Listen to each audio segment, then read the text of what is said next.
박수치면서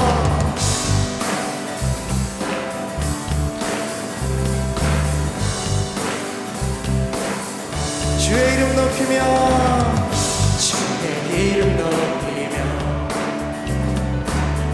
주를 찬양하나이다. 나를 구하러 오신 주를 기뻐하나이다.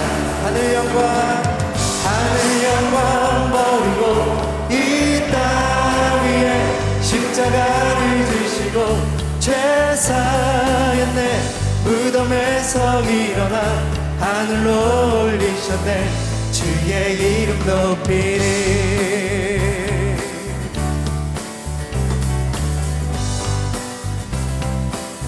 주의 이름 높이며 주의 이름 높이며 주를 찬양하나이다. 나를 구하러 오신 주를 기뻐하나이다. 하늘 영광 버리고 이 땅 위에 십자가를 지시고 죄사였네. 무덤에서 일어나 하늘로 올리셨네. 주의 이름 높이리. 주의 이름 높이며 주의 이름 높이며 주의 이름 높이며 주를 찬양합니다. 나를 구하러 오신 주를 기뻐하나이다. 하늘 영광 버리고 이 땅 위에 십자가를 지시고 죄사했네. 무덤에서 일어나 하늘로 올리셨네. 주의 이름 높이. 하늘 영광 버리고 이 땅 위에 십자가를 지시고 죄사했네. 무덤에서 일어나 하늘로 올리셨네. 주의 이름 높이. 우리 한 번 더. 하늘 영광 버리고 이 땅 위에 십자가를 지시고 죄사했네. 무덤에서 일어나 하늘로 올리셨네. 주의 이름 높이. 마지막으로 한 번 더. 하늘 영광 버리고 이 땅 위에 십자가를 지시고 죄사했네. 무덤에서 일어나 하늘로 올리셨네. 주의 이름 높이.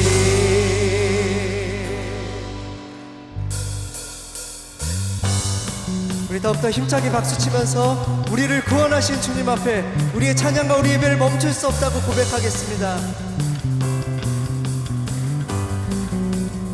주 날 구원했으니 주 날 구원했으니 어찌 잠잠하리. 기쁨에 찬송 드리리. 아멘. 주 내 죄 사했으니 어찌 잠잠하리. 기쁨에 경배 드리리. 주를 향한 나의 사랑 멈출 수 없네. 멈출 수 없네. 난 기쁨에 춤추리. 내 모든 슬픔 바꾸셨네. 난 기쁨에 춤추리. 내 모든 삶 주 안에 있네.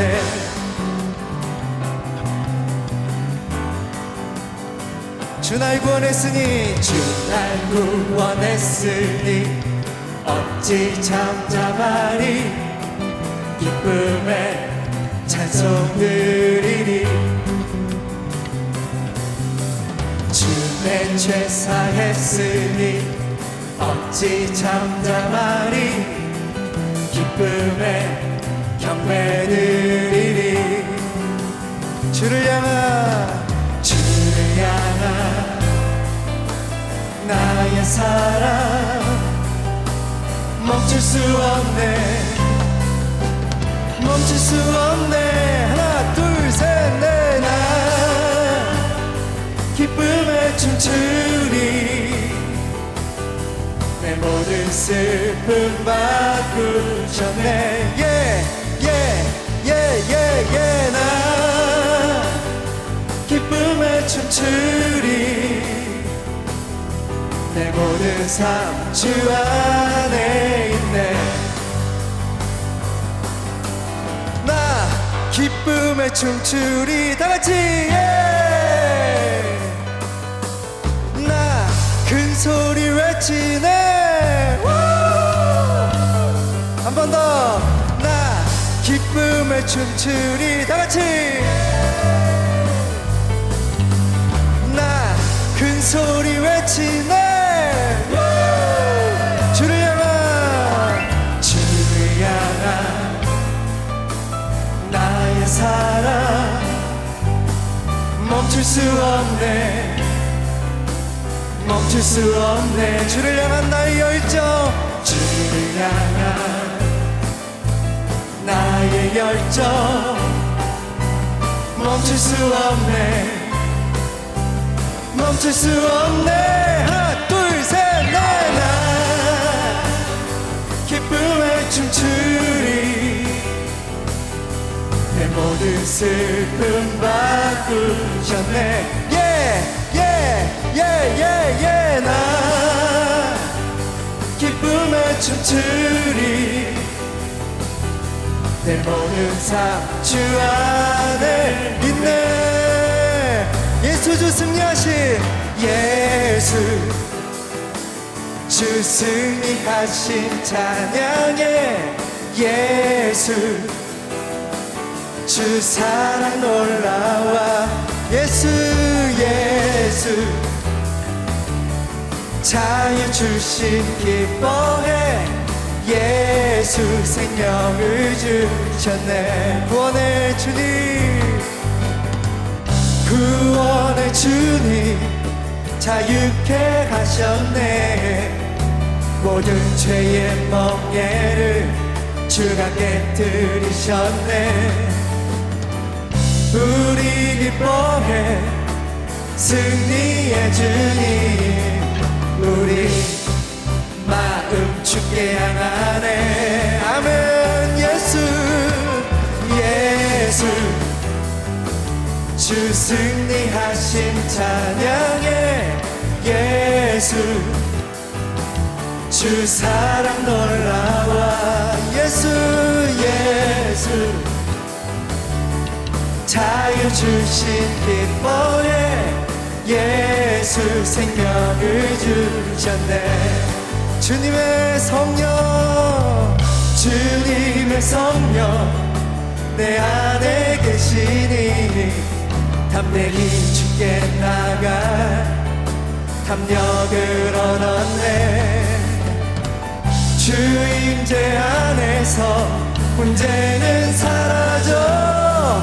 우리 마음 주께 향하네. 아멘. 예수 주 승리하신 찬양해. 예수 주 사랑 놀라와. 예수 자유 주신 기뻐해. 예수 생명을 예수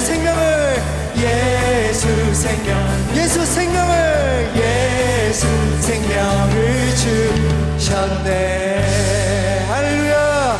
우리에게 생명을 주시고 우리에게 능력을 주시는 주님을 찬양합니다. 주님을 높여드립니다. 아멘.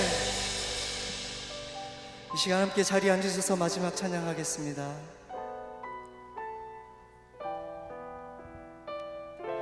당신의 손으로 우리를 붙들어 주시고 우리를 고쳐 주시고 인도해 주시는 우리 하나님을 함께 찬양하겠습니다.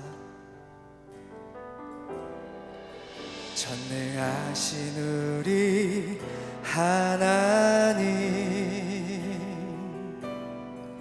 삶에 가득한 주님의 통치, 보호하시고 지켜주시네, 복 주시고 인도하시네. 살아계신 우리 하나님, 삶에 가득한 주님의 임재, 불러주시고 채워주시네, 들으시고 응답하시네. 주의 손이 붙드시네, 흔들리는 우리의 삶을 주의 손이 고치시네. 상한 우리의 마음을, 전능하신 우리 주, 전능하신 우리 하나님, 삶에 가득한 주님의 통치, 보호하시고 지켜주시네, 복 주시고 인도하시네. 살아계신 우리 하나님, 삶에 가득한 주님의 임재, 불러주시고 채워주시네, 불러주시고 채워주시네, 들으시고 응답하시네. 주의 손이 붙드시네, 흔들리는 우리의 삶을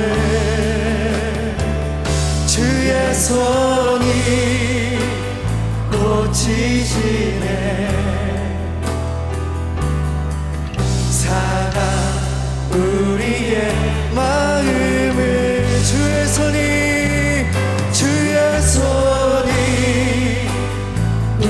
붙드시네, 흔들리는 우리의 삶을 주의 손이 고치시네. 상한 우리의 마음을, 예수는 그리스도, 예수는 그리스도,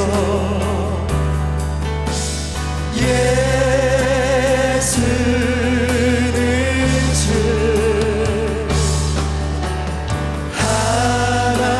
하나님의 영으로 경배 드리리. 예수는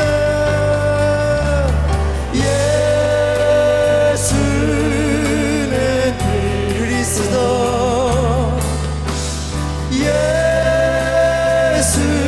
예수는 주, 하나님의 영으로 경배 드리리. 이 시간 다시 한번 주님 앞에 기도합시다. 하나님, 할렐루야. 사랑과 은혜가 풍성한 구원의 하나님, 복된 주일을 허락하시고 믿음으로 주 앞에 예배를 드릴 수 있게 하여 주심에 감사드립니다. 저희들이 그리스도의 은혜와 사랑을 따라 행하게 하사 거룩한 하나님의 백성다운 삶을 회복할 수 있도록 인도해 주시옵소서. 만방의 험한 사지에서 땅끝까지 하나님 나라의 확장에 힘쓰고 계신 선교사님들의 과정을 지켜주시고 저들을 통하여 세상 끝까지 복음이 전파되게 하옵시며 저들의 건강과 사역지를 지켜주시옵소서. 무더위 가운데 BYG 단교 선교를 잘 마치게 하여 주신 은혜에 감사드리며 또 25일 출발한 케냐 단기 선교팀과 8월 5일 출발 예정인 파나마 단기 선교팀들이 열심히 사역 중이거나 준비 중에 있습니다. 저들의 수고를 기억하여 주시고 성령과 은혜가 충만한 가운데 하나님의 권세가 모든 대원 한 사람 한 사람에게 임하여 복음 전파를 방해하는 어둠의 세력을 담대히 물리치게 하옵시고 영혼 구원 사업에 전념케 하옵소서. 모든 일정과 순서를 인도하여 주시며 오는 길 가는 길도 동행하여 주시옵소서. 이 자리에 함께한 우리 성도들 여러 가지 제목을 가지고 주님 전에 나왔습니다. 예배 중에 모두 응답받게 하옵소서. 우리에게 복 주시기를 원하시는 하나님, 복에 복을 더하여 조사 주님께서 주시는 물질로 하나님을 섬기며 가정을 건강하게 세우며 이웃을 섬기는 주의 자녀가 되게 하여 주시옵소서.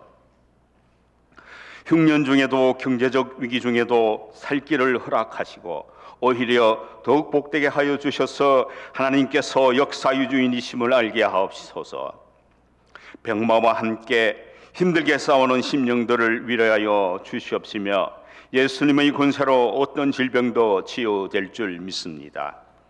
나사렛 예수의 이름으로 우리 안의 모든 질병과 통증과 영적인 고통을 담대히 물리치게 하옵시며 하나님께서 창조하셨던 원래의 건강한 모습으로 회복되어 주를 앙모하는 자로 독수리같이 날개치며 강건하게 하옵소서. 우리 교회와 저희들을 축복의 통로로 사용하여 주셔서 우리를 통하여 주의 모든 이들이 복을 받게 하옵소서. 바라옵기는 하나님의 상급이요 기업인 자녀들을 우리 가정에 허락하시니 감사합니다. 자녀들이 서로 사랑하는 가운데 하나님께서 주시는 창대한 꿈과 비전을 성취하며 살아가게 하옵시고 자녀들에게 지혜와 명철을 허락하셔서 치열한 삶의 현장에서 승리하게 하옵소서. 에클레시아 찬양팀과 주영광 찬양대가 온 마음과 정성을 다하여 준비하여 올려드리는 찬양을 기뻐 받아 주시고 찬양에도 능력이 임하게 하옵시며 저들의 수고를 기억하여 주시고 넘치는 복으로 채워 주시옵소서.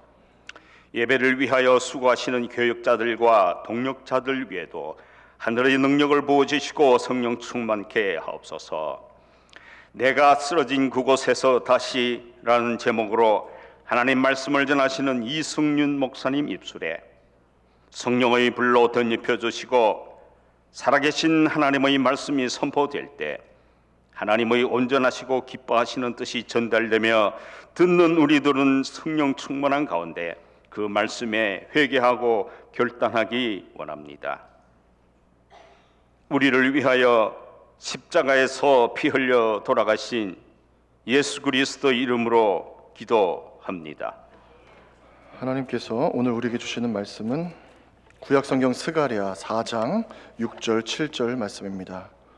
구약성경 스가랴 4장 6절 7절 말씀.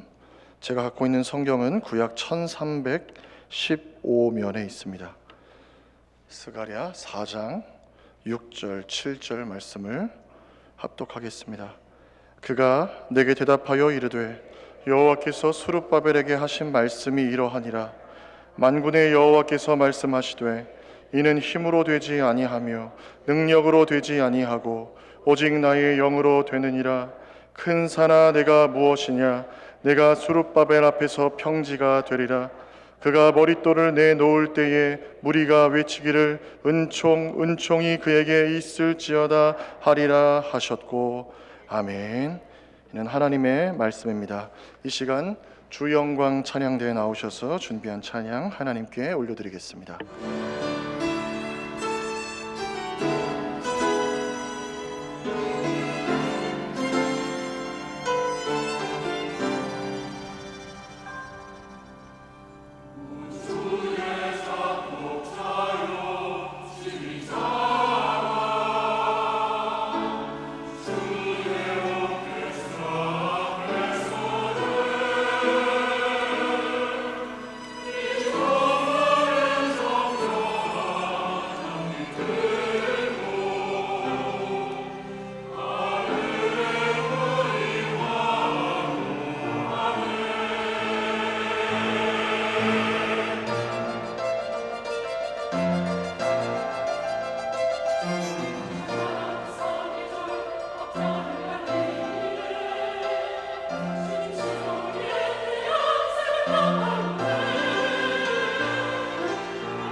네, 주일 2부 예배 나오신 여러분 주님의 이름으로 환영합니다. 담임 목사님께서는 지난 목요일 우리 케냐 단기 선교팀 40여 분, 이제 40분이죠. 담임 목사님까지 해서 지금 케냐의 단기 선교 중에 계십니다. 돌아오는 토요일에 이제 다시 오시게 되는데 그때까지 모든 사역의 여정들이 계획된 여정이 잘 진행될 수 있도록 기도해 주시고 40분의 팀원들 건강, 영육의 강건을 위해서 계속 기도해 주시기를 바랍니다. 오늘 내가 쓰러진 곳에서 다시라는 제목으로 스가랴 말씀 통해 함께 은혜를 나누겠습니다. 인생이 제 뜻대로 잘 안 되는 것 같아요. 어려움이 이렇게 파도같이 몰려와서 뒤돌아서면 또 오고 뒤돌아서면 또 오고, 신앙의 길을 갈 때도 마찬가지입니다. 이 길을 갈 때 편안하고 꽃길이면 참 좋겠는데 계속해서 어려움이 있다는 거예요. 소설가 어니스트 헤밍웨이가 1952년 발표한 노인과 바다라는 소설은 다 잘 아실 텐데, 노인 오브 산티아고는 84일 동안 물고기를 한 마리도 잡지 못합니다. 처음 40일 동안에는 조수였던 소년 마놀린이 함께 했는데, 이제 노인이 물고기를 40일 동안 못 잡으니까 그의 부모가 너 다른 배로 가라 그래서 떠나게 돼요. 그렇게 84일 노인은 한 마리도 물고기를 잡지 못하고 있다가 그날 밤에 꿈을 꾸는데 아프리카 밀림의 논이는 사자를 보게 됩니다, 꿈에서. 그리고 다음날 다시 바다로 나가기로 결심을 해요. 정오가 훨씬 지난 시간, 낚싯대를 들이우고 있는데 신호가 왔어요. 근데 이게 너무 힘이 센 거예요. 그래서 이게 큰 놈이 걸렸구나 하고 있는데, 얼마나 힘이 센지 이 산티아고의 배를 끌고 다닐 정도였어요. 산티아고가 풀었다 당겼다를 반복하면서 물고기와 사투를 벌이는데, 당기는데 물고기가 이 바닥까지 올라오는 거 보니까 5m가 넘는 청새치였던 거예요. 노인은 물고기 놓치지 않기에 몸에 이 낚싯줄을 막 붙들고 온몸으로 그렇게 잠을 청하면서 사흘간의 사투 끝에 청새치가 지쳐서 물 위로 떠오릅니다. 그때 준비한 작살로 청새치의 몸을 찔러서 청새치를 잡고 배에 꽁꽁 묶어서 육지로 돌아가는데, 물고기의 피냄새를 맡은 상어들이 찾아와요. 상어 한 마리와 사투를 벌이며 작살을 던져서 상어를 죽였는데, 그 상어가 죽으니까 또 다른 상어가 와요. 그렇게 육지에 돌아갔더니 5m의 청새치는 온데간데 없고 뼈만 남았더라. 노인과 바다 이야기입니다. 우리 인생길 그렇지 않습니까? 노력하고 애썼고 좋은 기회도 왔고 우리 힘으로 최선을 다했는데 결과는 우리의 기대에 미치지 못하고, 그래서 좌절하고 낙심하고 실망하고 마음이 어두운 곳으로 빠질 때도 있습니다. 일할 때도 정말 최선을 다했는데 안 될 때도 있고요. 여러분 다 경험하셨잖아요. 우리가 밤새 공부했는데 A+가 나올 줄 알았는데, 할렐루야. 그리고 건강도 열심히 신경 썼는데 생각지도 못한 병에 걸리기도 합니다. 인생이 그렇습니다. 제가 집에서 말을 잘 들으려고 그러거든요. 근데 뭘 해도 혼나요. 예? 하면은 하지 말라고 혼나고, 안 하면 안 한다고 혼나고, 뭐 필요해서 사야 된다 그러면 뭘 사냐고 혼나고, 또 안 샀다고 혼나고. 자기는 맺고 끊는 게 확실한 사람이래요. 그래서 나는 아주 맺고 끊는 게 확실해. 그래서 제가 이렇게 찬양할 때 비블라토가 있잖아요. 이렇게 좀 이게 복식 호흡으로 이렇게 하는 건데, 저한테 목소리가 너무 떨린다는 거예요. 찬양할 때 이게 너무 떨린다는 거예요. 벌써부터 목소리 이렇게 떨면은 나중에 손도 떨 텐데 어떻게 하냐고. 사랑하는 여러분, 뭘 해도 혼나요. 잘 하려고 하는데도 그래요. 우리 인생도 마찬가지입니다. 우리 뜻대로 되지 않을 때, 우리 노력을 우리 인생이 배신한다고 생각될 때, 하나님이 어디 계신가 생각이 될 때, 그래서 우리 믿음이 쓰러져 갈 때, 여러분 어떻게 하십니까? 하나님께서 우리를 이 땅에 행복하게 살도록 하셨으면 우리에게 그야말로 꽃길과 꽃 감아주시면 돼요. 그 길로 가면 돼요. 그런데 하나님은 우리를 이 땅에서 행복의 길이 아닌 거룩의 길로 부르신 줄 믿으시기 바랍니다. 너는 거룩한 백성이 되라.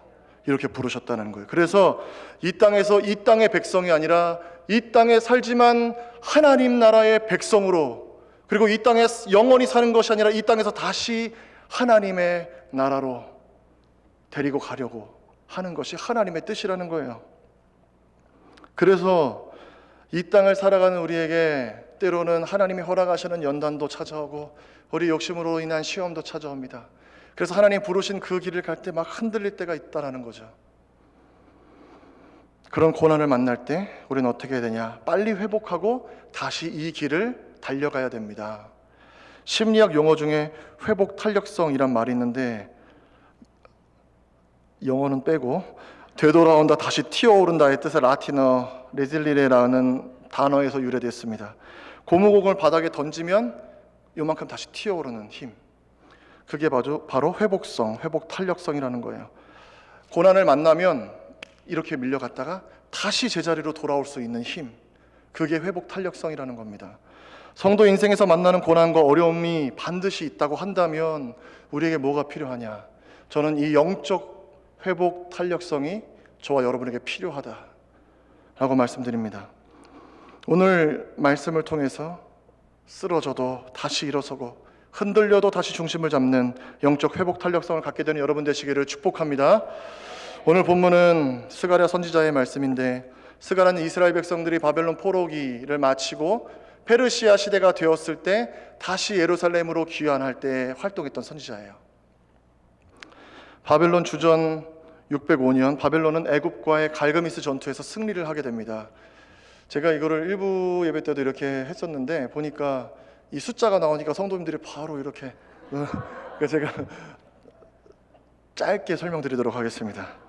예루살렘으로 승리한 애굽과의 전투에 승리한 바벨론이 예루살렘으로 그대로 진격해서 예루살렘을 공격합니다. 그래서 1, 2, 3차에 걸쳐서 이스라엘 사람들을 바벨론으로 포로로 끌고 가요. 그럼 세 번째 공격이 언제였냐? 주전 587년이었습니다. 이때 느부갓네살 왕이 예루살렘을 1년 반 동안 포위를 해요. 예루살렘 성 안에 먹을 게 없어졌어요.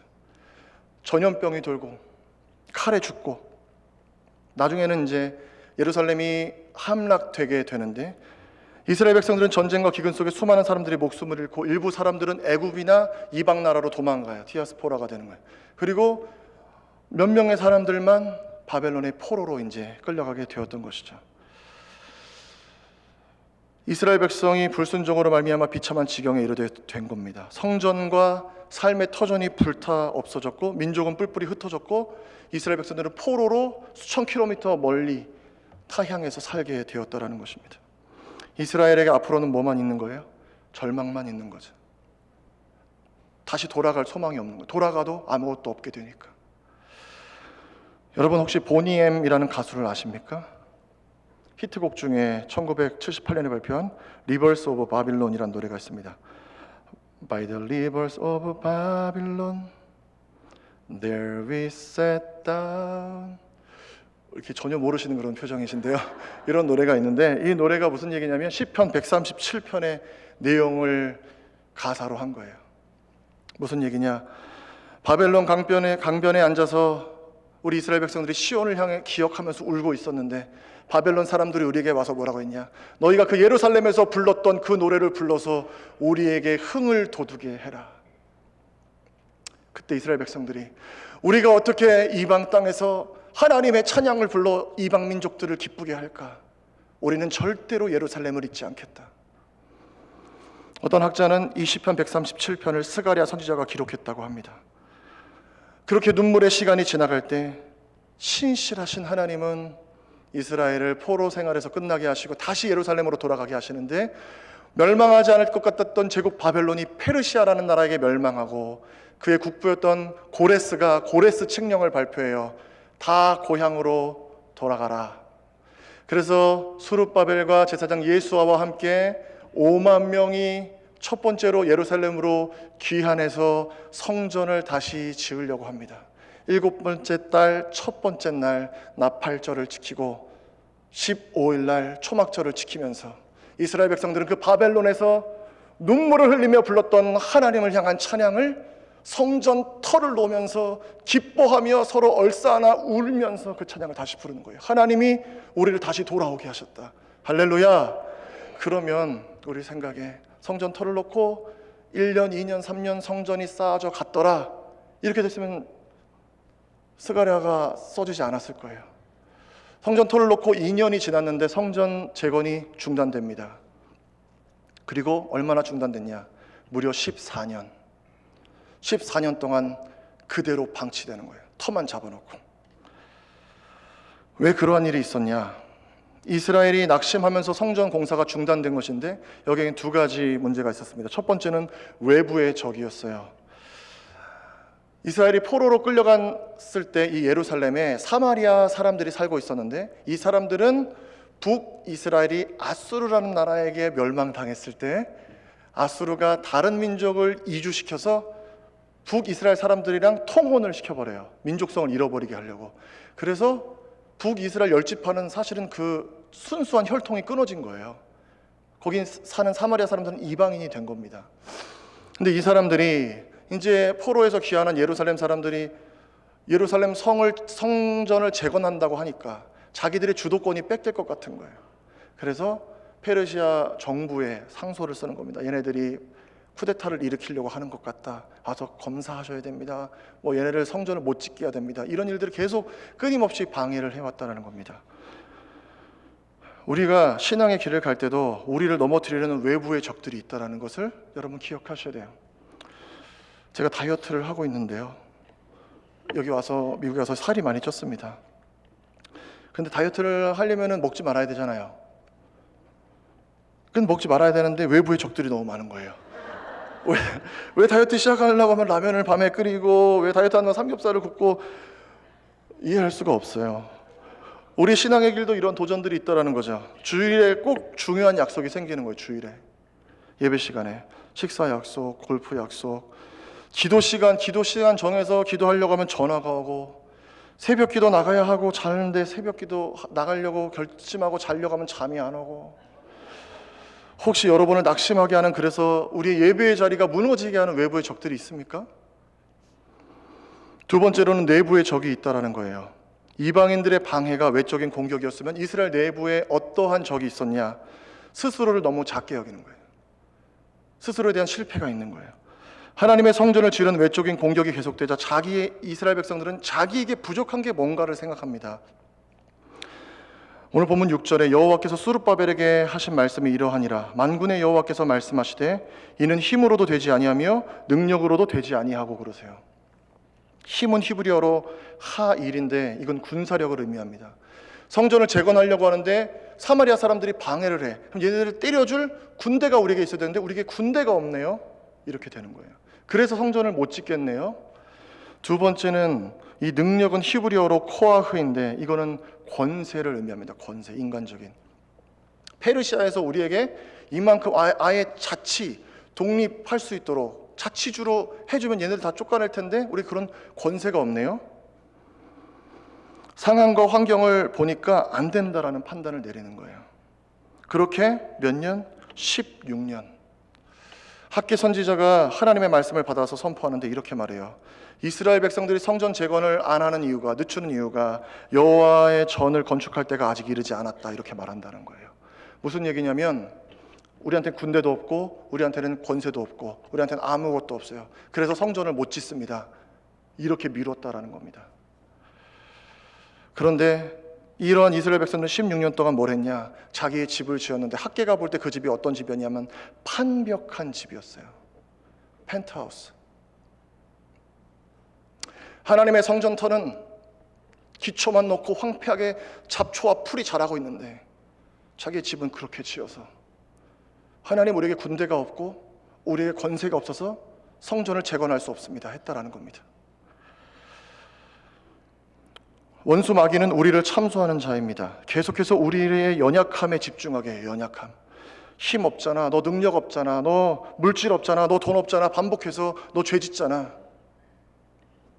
여러분, 우리의 연약함에 집중하면 우리는 사명의 길에서 넘어지고 하나님의 뜻을 놓치고 맙니다. 여러분의 신앙을 낙심으로 끌어당기는 외부의 적과 내부의 적은 무엇입니까? 우리가 신앙의 길을 갈 때 하나님의 부르심이 있고 우리에게 순수한 동기가 있고 열정이 있고 순종이 있다 하더라도 어려움 만날 때가 있습니다. 하나님 부르심에 순종하면 좀 형통해야 되는데 오히려 더 어려워지면서 하나님은 참 이상하다, 그런 생각을 하게 된다는 거예요. 바벨론에서의 삶을 정리하고 여러분 예루살렘으로 간다고 하는 것이 쉬웠을까요? 어려웠을까요? 7개월, 7년, 17년이 아니라 70년입니다, 여러분.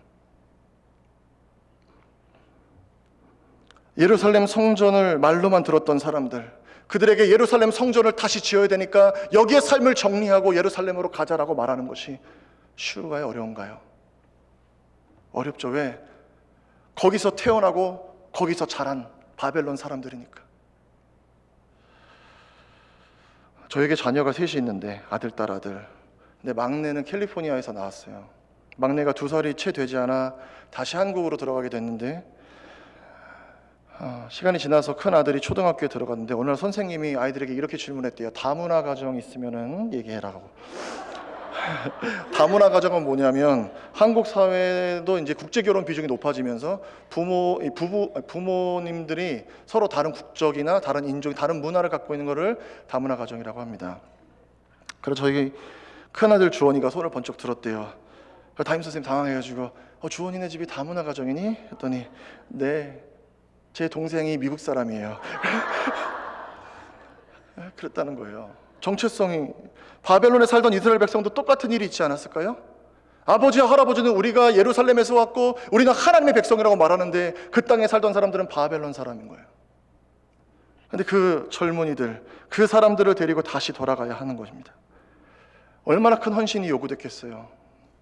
그렇게 결단하고 순종한 이스라엘 앞에 그럼 하나님이 좀 여호와 일의 하나님으로 나타나셔가지고 예루살렘에 딱 가는 길이 순탄하고 예루살렘에 갔더니 사마리아 사람들이 다 헌금을 모아서 이거 건축하는 데 쓰시라고 하고 우린 다 이사 가겠다고 다 떠나고 거기는 이방 민족들도 다 도와주고 헌금하고 그래서 성전이 몇 년 만에 지어졌더라. 우리가 원하는 이야기잖아요. 근데 어떻게 됐다고요? 16년 동안 성전을 짓지 못했다. 우리 인생에도 하나님 위해 헌신하고 결단하는데 오히려 어려움이 찾아올 때 우린 이스라엘처럼 생각하지는 않습니까? 하나님, 군대가 없어요. 하나님, 나한테 힘이 없어요. 그걸 주세요. 이스라엘 백성들은 그렇게 낙심하고 있을 때 이렇게 영적으로 쓰러져 있는 이스라엘은 과연 어떻게 다시 일어날 수 있느냐? 사람들은 군사력이 있으면 되고 권력이 있으면 된다라고 말하지만 하나님은 다르게 말씀하십니다. 오늘 6절을 다시 보면 여호와께서 수룹바벨에게 하신 말씀이 이러하니라. 만군의 여호와께서 말씀하시되 이는 힘으로도 되지 아니하며 능력으로 되지 아니하고 오직 나의 영으로 되느니라. 아멘. 하나님의 일은 군대로도 안 돼요. 권력으로도 안 돼요. 근데 뭘로 되느냐? 하나님의 영으로 된다는 거예요. 이 말씀의 방점은 안 된다에 있지 않습니다. 어디에 있냐? 되느니라. 어떻게 되냐면 하나님의 영으로만 된다라는 사실입니다. 그래서 우리가 실패한 자리, 쓰러진 자리에서 어떻게 다시 일어나냐? 영적 회복 탄력성은 어디 있냐? 우리 안에 있는 게 아니에요. 우리가 구하는 것에 있는 게 아니에요. 어디 있냐? 하늘에 있는 줄로 믿으시기 바랍니다. 그러면 오늘 오직 나의 영으로 된다는 것이 무슨 의미인가? 3가지로 나누고 싶은데 첫 번째는 오직 나의 영으로라는 것은 하나님의 임재를 의미합니다. 하나님의 영은 하나님의 임재를 의미해요. 쓰러진 자리에서 어떻게 일어나느냐? 하나님이 우리에게 오시면, 하나님 우리와 함께 하시면 우리가 일어날 수 있다라는 것입니다. 열왕기상 19장에 보면 갈멜산에서 바알과 아세라 선지자 850명과 대결을 벌인 엘리야가 이세벨의 편지를 받아요. 내일 아침에 너도 너가 죽인 선지자들처럼 내가 너를 죽여주겠다. 엘리야가 그 편지를 받고 너무나 낙심을 합니다. 이스라엘의 제일 남쪽 브엘세바, 거기서 하룻길 광야를 더 들어가요. 광야에서 로뎀나무를 발견하고 거기에 누워서 잠이 들고 맙니다. 교회 카페가 있거나 혹시 성도님들이 사업장 운영하실 때 로뎀이라는 이름을 많이 사용하시는데요, 어떤 맥락에서 우리가 그 이름을 사용하는지 알 것 같아요. 쉼과 회복이 있는 로뎀나무, 이름도 예쁘잖아요. 로뎀, 그죠? 근데 이 로뎀의 의미는 뭐냐면 진흙탕, 시궁창이란 뜻입니다. 엘리야가 로뎀나무에 누워서 하나님께 죽기를 구해요. 하나님, 지금 내 생명을 거두십시오. 무슨 뜻이냐? 이 진흙탕에서 나는 다시 흙으로 돌아가고 싶습니다. 못하겠습니다. 그때 하나님이 어떻게 하시냐면, 이 녀석아 일어나라, 이렇게 호통하시지 않으세요. 엘리야가 자는 동안 천사를 보내십니다. 그리고 천사가 떡을 굽고 물을 준비하게 하세요. 천사가. 그리고 성경에서 제가 가장 좋아하는 구절 중에 한 구절인데, 성경에 뭐라고 되어 있냐? 일어나서 먹어라. 그래요. 일어나 먹어라. 그래요. 하나님 말씀에 지쳐있는 엘리야가 일어나서 그 떡과 물을 마셔요. 그리고 또 자요. 그리고 천사가 또 어루만지면서 떡을 준비하고 물을 준비해요. 엘리야가 일어나서 또 먹고 드디어 힘을 내요. 그래서 40주야를 달려서 어디로 가냐? 하나님의 산 호렙으로 갑니다. 왜? 하나님의 임재를 만나기 위해서.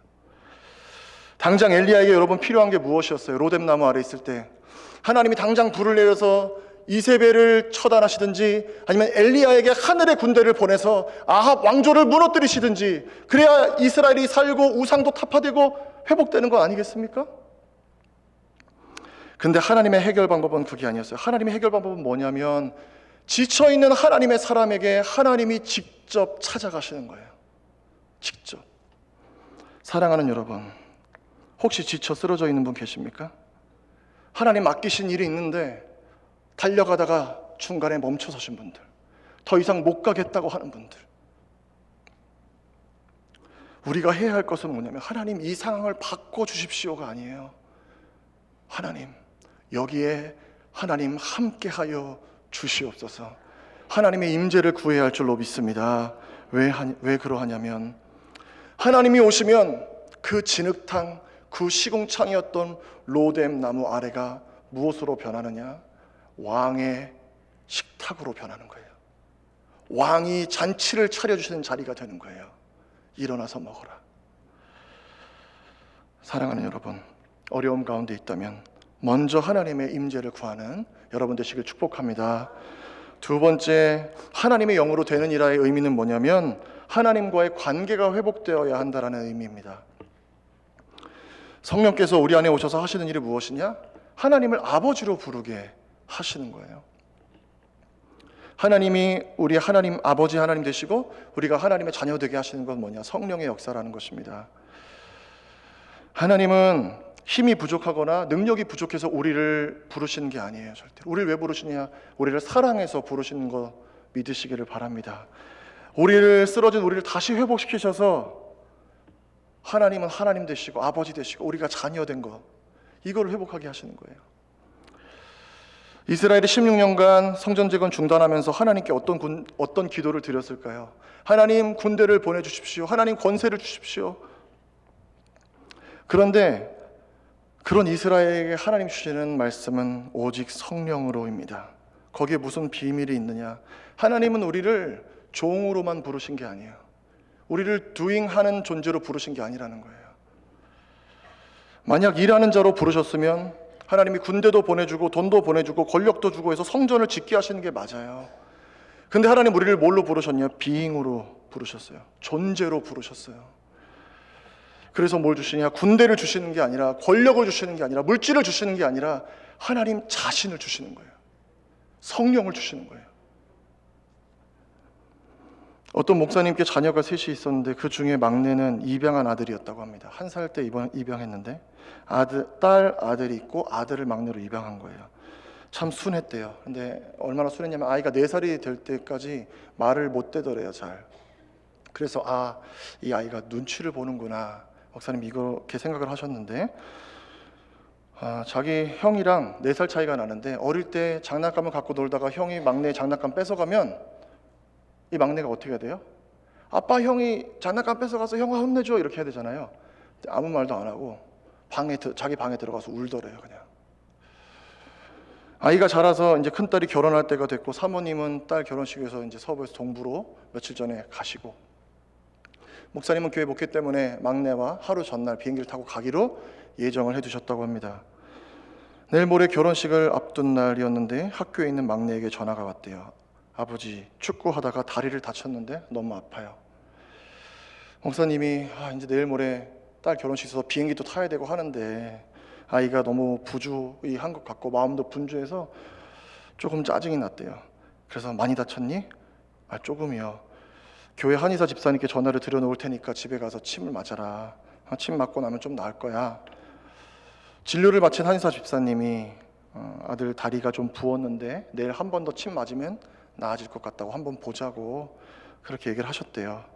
너 괜찮니? 라고 물었더니 이 막내 아들이 항상 대답하던 거, 네 괜찮아요. 괜찮습니다. 그래서 괜찮겠거니 생각하고 주무시고 다음날 새벽 4시에 새벽 기도를 가기 위해 집을 나서려는데 막내 방이 불이 켜 있더래요. 그래서 방에 들어갔더니 아이가 눈이 퉁퉁 부어서 울고 있더랍니다. 다리가 아파서 한숨도 못 잤대요. 많이 아파? 너 괜찮니? 그랬더니 이 아들이 또 그러는 거예요. 괜찮다고. 아프면 말해라. 나 괜찮다고 다시. 목사님 새벽 기도 가셔야 되니까 그럼 아침에 집사님 오셔서 침을 빨리 놔달라고 할 테니까 쉬고 있어라. 그리고 교회 가서 새벽 기도 인도하시고 교회 사무실에 계신데 마음이 너무 안 좋더래요. 그래서 아이에게 전화해서 아이를 데리고 응급실에 가셨다고 합니다. 의사 선생님이 진찰 후에 놀라면서 목사님에게 이렇게 얘기하셨대요. 굉장히 아팠을 텐데 어떻게 참았느냐고.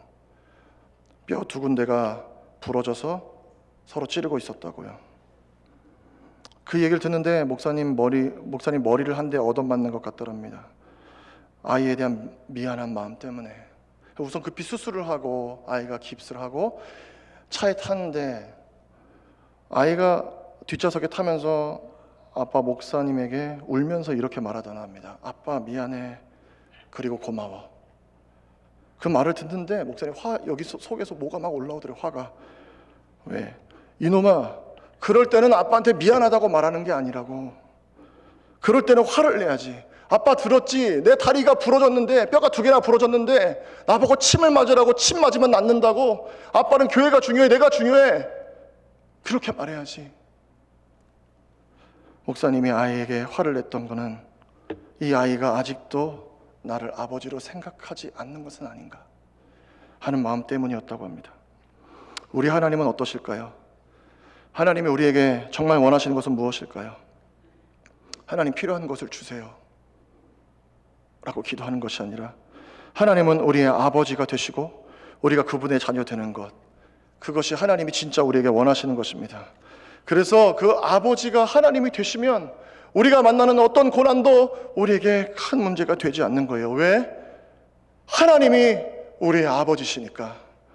그 아버지와의 관계 속에서 우리의 기도는 단순하게 필요한 것을 구하는 기도를 넘어서 우리의 기도를 통해서 하나님의 선하심과 인자하심과 하나님의 아버지 되심을 경험하게 되는 거예요.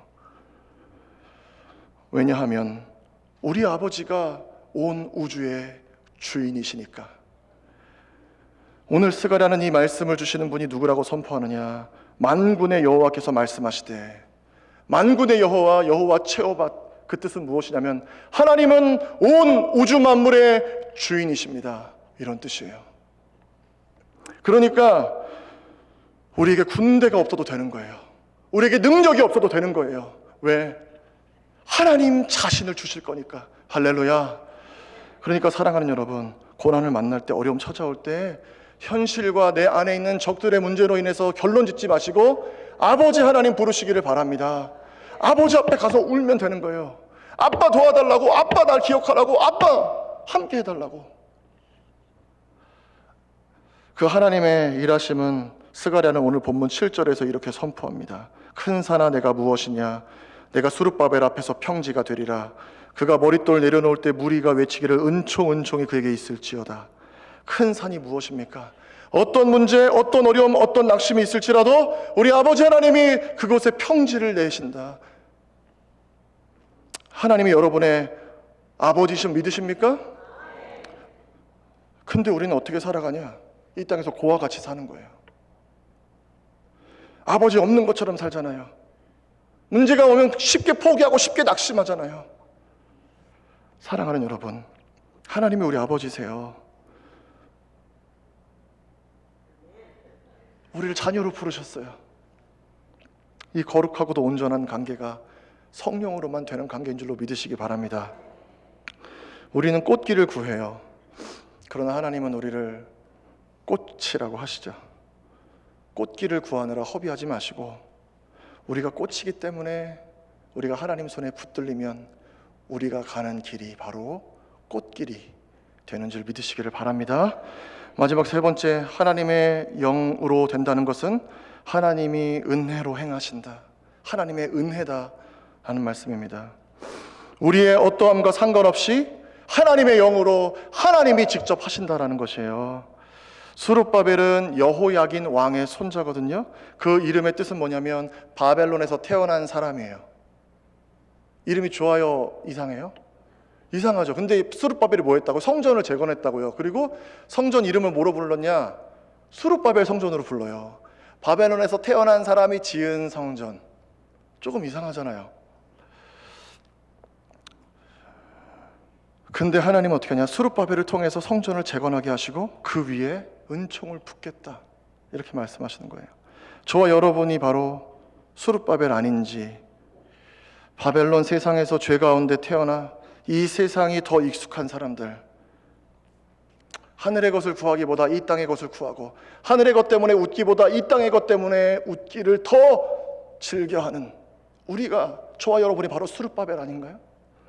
근데 이 스룹바벨 같은 저와 여러분을 불러서 하나님의 자녀 되게 하시고 거룩한 역사에 참여하게 하신다라는 겁니다.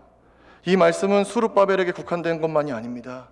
왜냐하면 마태복음에 보면 예수님의 족보에 누가 들어가 있냐? 스룹바벨이 들어가 있어요. 이 스룹바벨 후손에서 예수 그리스도께서 나시는 것인데, 큰 산, 이스라엘이 멸망하게 되는 이 큰 산은 율법이에요. 근데 율법을 가로질러 길을 내시는 분이 오신다. 그분이 우리 주 예수 그리스도다. 그래서 머릿돌, 성전이 세워질 때 마지막에 놓는 이 머릿돌 위에 하나님의 은총이 부어지는데 그 머릿돌이 누구냐? 예수 그리스도가 되신다 하는 것입니다. 우리가 스룹바벨처럼 자격 없고 연약하고 부족해도 누가 계시기 때문에? 예수님이 계시니까 그 은혜로 그 일을 이루게 하신다라는 거예요. 고린도후서 12장 10절에 바울이 그러므로 내가 그리스도를 위하여 약한 것들과 능력과 궁핍과 박해와 곤고를 기뻐하노니 이는 내가 약한 그때의 강함이라 해요. 여기에 바울이 끊임없이 약함을 선택하는 이유가 있습니다. 뭐냐면 하나님이 일하시도록 이에요. 프란시스 셰퍼는 적극적 수동성이라는 말을 사용했는데, 우리 안에 성령께서 내주하심으로 성령께서 마음껏 일하실 수 있도록 우리는 적극적으로 순종해야 된다는 거예요. 적극적으로 성령께 우리의 마음과 우리의 자리를 내어드릴 수 있어야 된다는 거예요. 그것이 바울이 약함을 선택하는 이유입니다. 군대가 없어도, 능력이 없어도 하나님이 일하시도록. 그러면서 저 어릴 때가 생각이 났는데 왜 목사가 되려고 했을까? 제가 신학교에 간다고 했을 때 교회 어른들, 선배들이 해준 이야기가 부모의 기도가 없으면 목회하기 힘들다 그러는 거예요. 그리고 신학교에 들어갔더니 맨날 들었던 얘기가 부모의 기도가 있는 자녀는 망하지 않는다. 믿으십니까? 부모의 기도가 있으면 자녀가 망하지 않는다고. 그럼 나는 망했네? 저희 부모님 교회를 안 다니셨으니까 나는 벌써 망했네? 신학교 다니면서 사역하면서 너무 힘드니까 하나님 앞에 나와 기도하는, 하나님 이 세상에 목사님 아들, 장로님 아들, 권사님 아들도 많은데 왜 믿음의 서자 같은 저를 불러가지고 이 길을 가게 하십니까? 그럼 좀 도와주셔야 되잖아요. 왜 이렇게 힘들게 하시냐고 울면서 기도하는데, 제가 목회하면서 깨닫게 되는 건 뭐냐? 내가 진짜 자랑해야 되는 게 나의 강함이 아니라 나의 약함이었다라는 거예요. 목사님들 사이에서 성골, 진골 이런 말 쓰는데 목사님 아들 성골, 장로님 아들 진골이래요. 그래서 학교 선배에게 형, 그럼 나는 뭐예요? 넌 해골이야. 넌 해골이야 그러더라고요. 근데 여러분, 에스겔서를 보세요. 하나님께서 성령을 불어오셔서 다시 살리는 게 무엇입니까? 성골도 아니고 진골도 아니고 해골입니다. 할렐루야. 사랑하는 여러분, 스가랴 이름의 뜻은 여호와께서 기억하신다입니다. 하나님은 우리의 작고 연약함을 아세요. 그리고 우리가 어느 지점에 쓰러져 있는지 아십니다. 그래서 우리는 그 절망과 낙심과 좌절 때문에 하나님을 우리가 잊을지라도 하나님은 우리를 잊지 않으시고 우리를 찾아오시는 거예요. 우리가 좌절과 낙심과 절망의 길에 있을 때, 심지어 16년 동안이나 이 길을 가지 못하고 지쳐 있을지라도 하나님이 기억하신다. 하나님이 기억하신다. 오직 나의 영으로 된다는 것은 뭐냐? 내가 할게예요. 내가 할게. 너 힘으로도 안 되고 능력으로도 안 되지, 군대로도 안 되고 네 힘으로도 안 되는 거야. 내가 할게. 종교개혁자 마틴 루터가 비텐베르크 대학 정문에 95개조 반박문을 써붙이고 이 일로 인해서 로마 카톨릭으로부터 살해 위협을 당하며 박해와 엄청난 고난의 시간을 보내게 되죠. 루터는 처음에 신부가 되어서 미사를 집례할 때 자신의 죄 때문에 하나님이 자신을 죽여버릴 수도 있다는 두려움에 항상 사로잡혀 있었습니다. 그때 루터의 스승이었던 슈타우피츠가 이렇게 말했습니다. 그리스도의 상처를 보게나. 두려움이 찾아올 때 그리스도의 상처를 보십시오. 고난이 찾아올 때 그리스도의 상처를 보십시오. 이 말이 마틴 루터의 평생의 고난과 시련을 견디게 한 힘이었다고 합니다. 인생의 어떤 시련이나 고난, 아픔, 절망, 낙심도 우리를 향한 하나님의 은혜와 사랑에서 끊을 수 없는 것을 믿으시기를 바랍니다. 낙심하셨습니까? 쓰러지셨습니까? 일어설 힘이 없다고 느끼십니까? 걱정하지 마십시오. 하나님이 기억하십니다. 여러분은 눈을 들어서 그리스도의 상처를 바라보는 여러분 되시기를 축복합니다. 해밍웨이의 소설 노인과 바다의 마지막 장면은 산티아고가 잠들며 다시 사자의 꿈을 꾸고 그 곁에 조수 소년 마놀린이 함께 있는 것으로 끝이 납니다. 사자는 노인이 다시 바다에 나갈 수 있도록 하는 동기였습니다. 그리고 소년 마놀린은 산티아고가 계속해서 바다로 나가서 물고기를 어부의 삶을 살 수 있도록 곁에서 돕는 친구 같은 존재였습니다. 소설의 주인공 노인의 이름 산티아고는 스페인어로 성 야고보를 의미하고 노인의 조수 소년 마놀리는 스페인어로 임마누엘의 변형한 의미입니다. 그리고 성경에서 예수님을 유다의 사자로 상징하죠. 산티아고는 84일간 물고기 한 마리 잡지 못하는 고난이 있었지만 사자의 꿈이 있기에 다시 바다로 나섰고 청새치를 낚아올리며 최선을 다했고 상어와의 사투에서도 그러했습니다.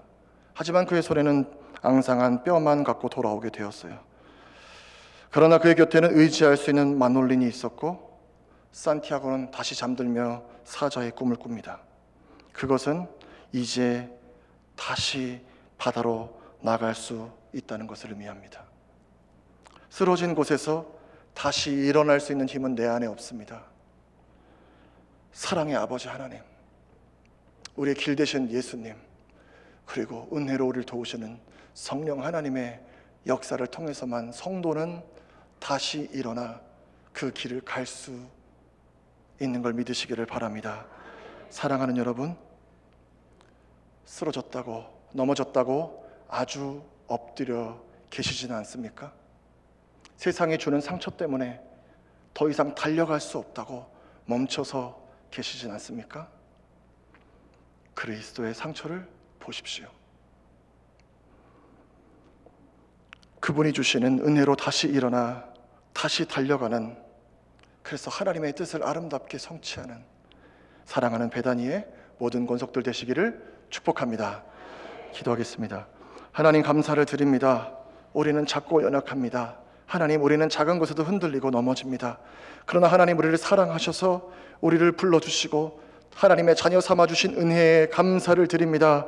하나님, 우리는 작고 연약하지만 우리가 쓰러진 그곳에서 다시 일어설 수 있도록 우리 주님, 우리의 삶에 임재하여 주옵시고 시궁창 같고 진흙탕 같은 우리의 삶에 주님 오셔서 왕의 식탁으로 바꾸어 주시며 우리를 다시 일으켜 다시 달려갈 힘을 허락하여 주시옵소서. 감사하고 축복하며 예수님의 이름으로 기도하옵나이다. 아멘.